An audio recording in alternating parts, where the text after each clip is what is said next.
Salmo 99. Comienza diciendo una frase repetida en los últimos salmos, que Jehová reina. Pero después agrega, temblarán los pueblos. Y acá está hablando de que cuando Él manifieste su gloria, los poderes del mundo van a temblar ante Él. ¿Sí? Y Él dice, miren la frase preciosa que dice en el final del 1. Él está sentado sobre los querubines. Los querubines son ángeles poderosos. Y quizá la reflexión más rápida que nos llega a nuestra mente es que cuando expulsó al hombre del Edén, puso querubines en la puerta, ¿no? Y nosotros tenemos otras referencias en la Biblia, y obviamente hay muchos pasajes donde en el tabernáculo hay muchas figuras de querubines, pero para nosotros imaginemos ángeles que están en la presencia de Dios, y Él dice, Él está sentado sobre ellos. O sea, que si bien los ángeles son superiores a los hombres, Dios está por encima de ellos. Y cuando Él se manifieste, no solamente van a temblar los pueblos, sino que también va a temblar la tierra, porque dice, se conmoverá la tierra. Versículo 2. Jehová en Sión es grande y exaltado sobre todos los pueblos. Y acá lo primero es, obviamente, al pueblo escogido. Sión hace referencia al trono, ¿sí?, de Israel, a Jerusalén. Y dice, Jehová es grande en Sión, no que Sión sea grande, sino que Dios es grande en esa ciudad. Y exaltado sobre todos los pueblos. Obviamente, Dios es soberano a todos, ¿no? Versículo 3 dice, alaben tu nombre, grande y temible, Él es santo. Y acá quiero resaltar algo. No está hablando acá ya ahora de las proezas de Dios, sino que está hablando de la persona de Dios. O sea, lo que dice, alaben tu nombre, grande y temible. Cuando la Biblia menciona la frase nombre de Dios, está hablando de la esencia de Dios, de lo que es Dios en sí mismo, ¿sí? Independientemente de cómo actúa, ¿sí? Obviamente su acción es correlativa a su ser, pero en este caso lo que está diciendo es que tenemos que conocer por lo que Él es, que grande está por encima de todas las cosas, y obviamente también cualquier hombre delante de Él tiembla. Y la razón fundamental es porque Él es santo. Y cuando nosotros consideramos la santidad de Dios, que está fuera de todo análisis humano, y claramente no hay justicia humana que se pueda comparar a la santidad de Dios, frente a eso claramente todos deberíamos temblar. Versículo 4. Y la gloria del rey ama el juicio, tú confirmas la rectitud, tú has hecho en Jacob juicio y justicia. Y acá lo que está diciendo es que Dios ama el juicio, ama la justicia, ama la rectitud. O sea, está en su esencia ser justo. Por lo tanto, su comportamiento también es justo, ¿sí? Y fíjense en que dice, tú has hecho en Jacob, en el pueblo de Israel, juicio y justicia. Juicio tiene que ver con los hechos prácticos y justicia tiene que ver con la conducta, ¿sí? Dice, exaltad a Jehová, nuestro Dios, y postraos ante el estrado de sus pies. Y la frase otra vez se repite, Él es santo, dice el versículo 5.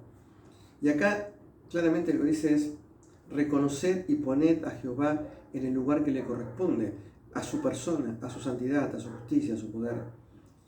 Y otro detalle, ¿no? Porque ese Jehová, el Dios que se manifiesta, Él dice algo importantísimo. Dice, es nuestro Dios. Hay una relación personal con este Dios. Y cuando uno entiende eso, claramente la actitud que tenemos que tener es la misma de los querubines en el versículo 1. Dice, postraos ante el estrado de sus pies. ¿Por qué? Porque Él es santo. ¿Saben? En la Biblia hay pocas palabras que se mencionan directamente relacionadas con Dios, como Dios es luz, Dios es amor. Y una de ellas es Dios es santo. Pero también, que quiero aclarar, que es el atributo más mencionado en la Biblia de Dios, la santidad de Dios. Y es el único que en dos pasajes de la Biblia se lo repite 3 veces. Uno está en Isaías capítulo 6, cuando dice que los ángeles que le rodeaban no paraban de cantar Santo, Santo, Santo, Jehová de los ejércitos. Y también en Apocalipsis 4:8, cuando habla de los seres vivientes que rodeaban al Señor en el trono celestial, dice que ellos decían, escuchen, no cesaban día y noche de decir Santo, Santo, Santo, el Señor Dios Todopoderoso. Y a veces nos olvidamos de esto, ¿no? Pensamos en un Dios cercano y nos olvidamos de que Dios es santo. Y miren ahora cómo lo va a resaltar. Va a hablar de personas ahora.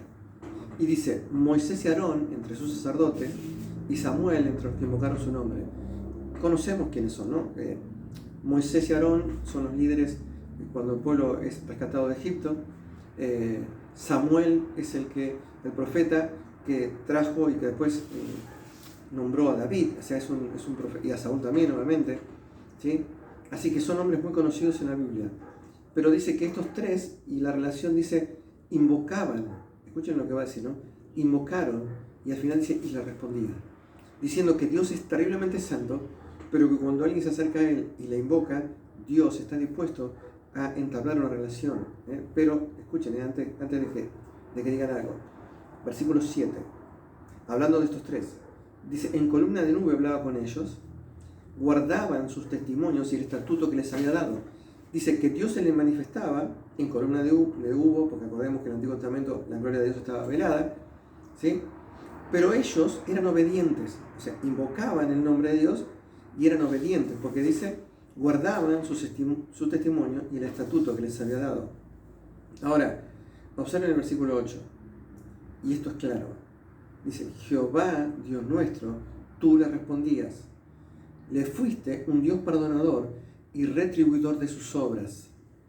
Se lo voy a leer en otras traducciones, otras versiones. Dice la Biblia textual, dice al final, dice, fuiste para ellos un Dios perdonador, aunque vindicador de sus delitos. La Biblia de las Américas dice, fuiste para ellos un Dios perdonador, mas también vengador de sus obras malas. Y así hay un montón más, ¿no?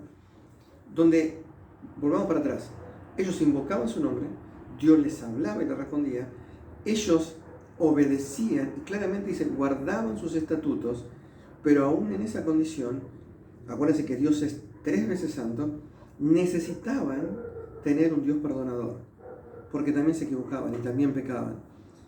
Pero Dios no por eso no juzgaba sus actos equivocados, porque al final dice retribuidor de sus obras, o como en las otras versiones, vengador de sus malas obras.